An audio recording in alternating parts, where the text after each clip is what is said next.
this episode, we do our first scuba dives in Indonesia, get caught in a fishing net, and catch COVID-19.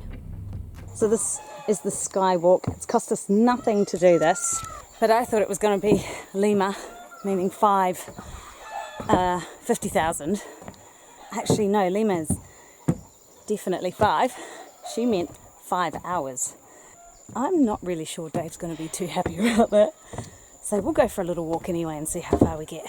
But this is not a well-maintained track. I think we do this walk at your own risk, really. This is a bit more of a challenge than I thought it was going to be. Exciting. This is like off-road treks. Way you go, Reef. Into the rainforest. This is very, very cool. This is what we've been missing. We just get on land and do some walking about. Wasn't expecting it to be quite like this though. Like a bit nervous to step on any of these planks. We could end up hitting terra firma. But anyway, we'll see how high we get before everyone complains. Okay, I guess the 5 that she was telling us, Lima, maybe meant 5 kilometres. Yeah, that's what I said. Because 5 hours scared me because I figured Dad wouldn't agree to that.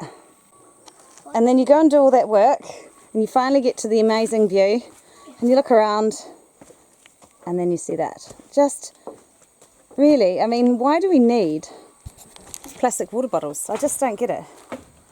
Like, not these disposable ones, the one use. This, people, is where it's ending up. And we've passed so many of them just floating on the ocean, haven't we, guys? Yeah. On the way back, we totally misunderstood them. We thought it was going to be 5 hours. Only took us half an hour. But the way back, we'll just have to be extra careful because the going down, we're going to land on the boards a little harder than we did when we came up. And some of them are a bit fragile. We could end up making them a little more fragile. But we'll see how we go. Oh my goodness. We loved our stroll in the rainforest and exploring the small limestone islands. But when we were approached for an anchorage fee, we decided we'd rather move on. So we've arrived at Triton Bay Divers, which is a pretty small resort. When we came around the corner, we were met by a dive boat and a couple of guys just directed us to where they wanted us to come and anchor, which is fantastic because a lot of resorts don't actually like you anchoring right out front of all the little huts or beret or whatever you'd like to call them. They were really happy for us to just back up towards the sand as long as we weren't too close and getting in the way of the swimmers. So now we're here, and last night we went into the main building just to check could we dive with them or could we snorkel, what were the do's and don'ts. But one aspect that they did clarify for us was the costs to do with the marine park fees and also the areas of which it covers, which is a lot smaller than we anticipated. So essentially it covers, or the fees will cover from Triton Bay to the northern end of Aduma Island, which is a very small area to be honest. And everywhere else that you go, expect to be visited by locals asking for a fee or an anchorage fee, which we've already been exposed to. But anyway, the fees itself, Zephy, you were listening in, weren't you, to what the fees were? Could you explain what those fees are? It's $1 million rupiah per adult and 500,000 for a kid. And in total for us that's 4 million rupiah, which is over $400 New Zealand dollars. And that's just for a marine fee. And yeah, it's quite excessive, isn't it? Yeah. I was sitting there working it out and Mum and Dad were both like just nodding and my eyes just went like, that's just the marine park fee. What in the world? But I guess if we want to dive in the area, that's what it's going to cost us. So we'll do a few dives by ourselves and they will support us and tell us where to go. And I've got some idea of some really good dive sites and some GPS coordinates. But they'll be able to help us with tides and things because we are diving with the kids, so I'd like to be as safe as possible, and through this strait here it can get quite swift, the currents. So we're going to go in now and go and have a chat and see where they can sort of direct us and what would be a viable dive for today. I think it's been a wee while since we've gone diving, isn't it, Che? So I think a really good idea is for you to look at how Dave, or Dad, and Zephy have put their BCDs onto their tank. So come and have a look and see what they've done. They've got bigger things, so they've got those. Yeah, but... I've got one of these here. Oh yeah, you've got one. How are you going to put it on, Che? Yeah, like that. Well, you really go through the process. Okay, no, Che, listen, it's going from bad to worse. Now, you really need to come and have another look at what has gone on. See if the writing's up the right way. Yeah, this is up the right way. How about Any other writing you can see, Che? what do you have to do with your head? Oh, I thought I put it on upside down.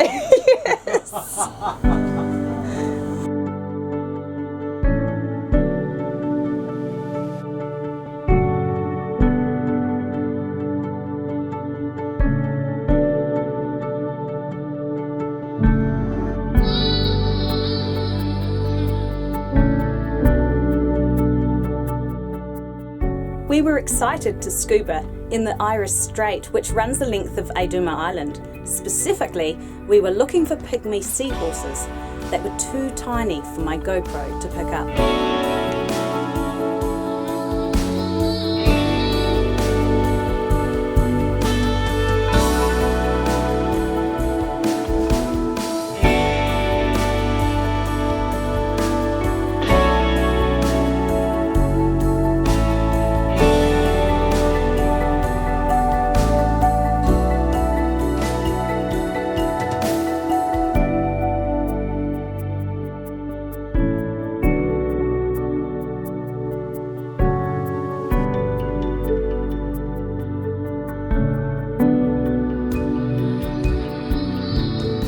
We're going to sort of push forward now to get to Raja Ampat, aren't we? Yeah. It's time to get moving. Yep. Gosh, these short, like visas, these 2-month visas, they make things tricky, don't they? Yeah, got to stay on the move the whole time.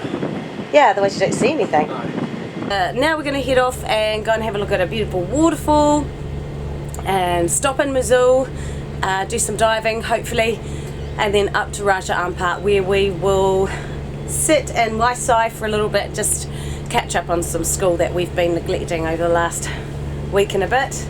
How does that stay afloat? That's just craziness.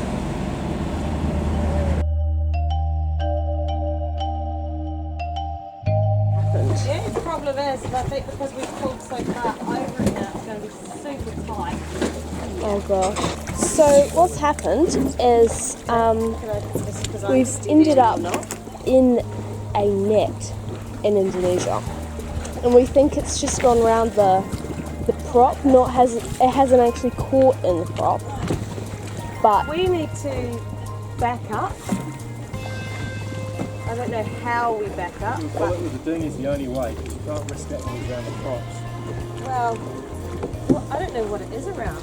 I think someone needs to go in and check it out. Alright, some fishing net that we've just got from around the prop. We're still in there. Uh-oh. How are we going? Making our way up to Sarong, we have changed our minds about going into Mosul, essentially because the whole family have caught COVID, which we think we've done in Triton Bay.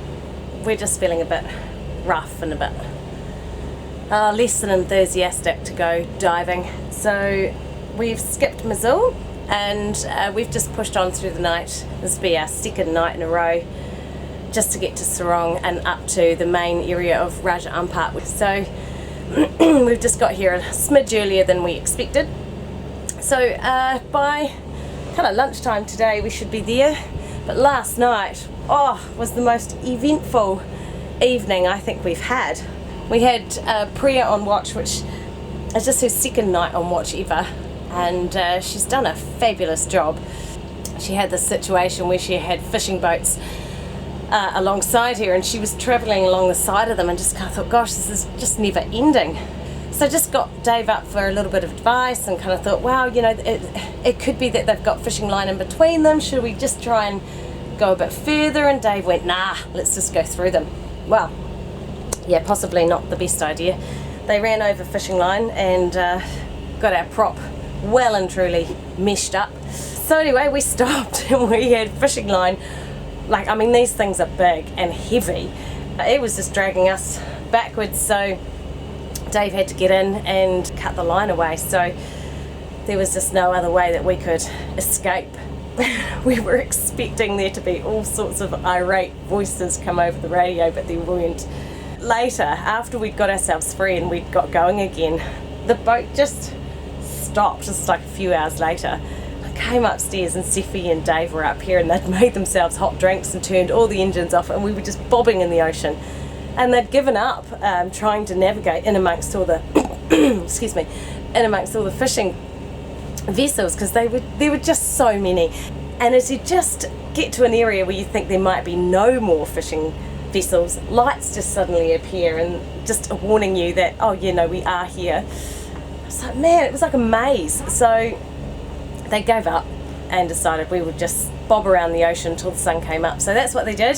And obviously the fishing boats have finished and now we can get through. So a few more hours, I'd say maybe 4 or so more hours, and we'll be in Sarong, and we're just going to drop anchor.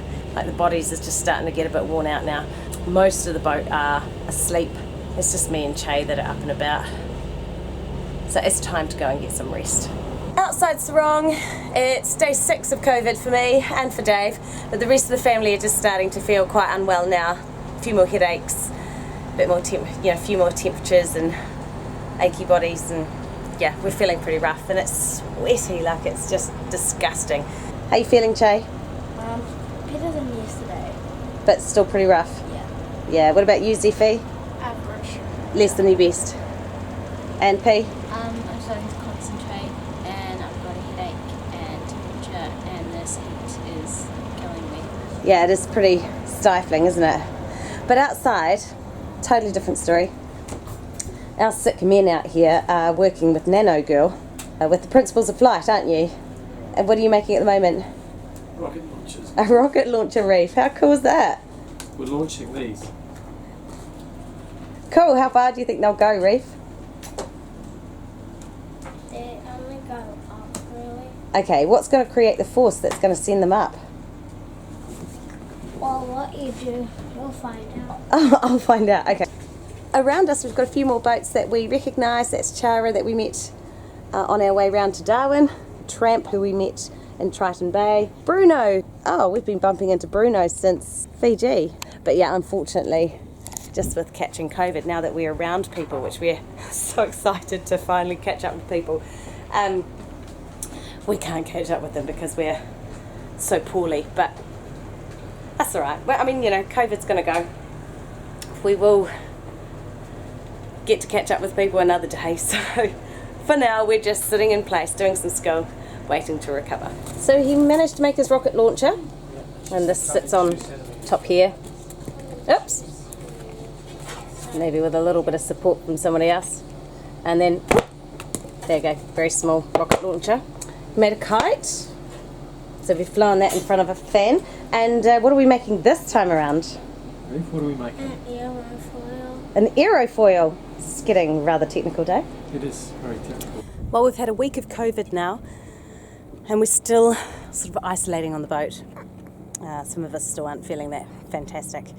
But every now and again, the most interesting things float by the boat, such as just rubbish bags. And there's an incredible amount of super yachts that just keep arriving. And they stay for 1 or 2 days, and then they're gone again. I mean, there's 3 in the bay at the moment, and they're all different to the ones that were here just a couple of days ago when we first arrived. So, I mean, it's just churning over the super yachts at the moment.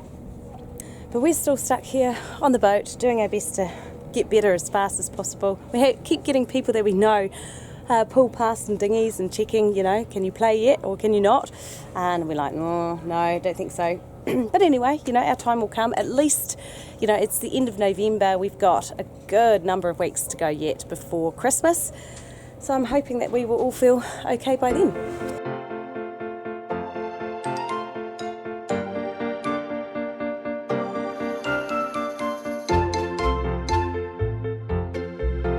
Join us next time as we explore Rajaram Park.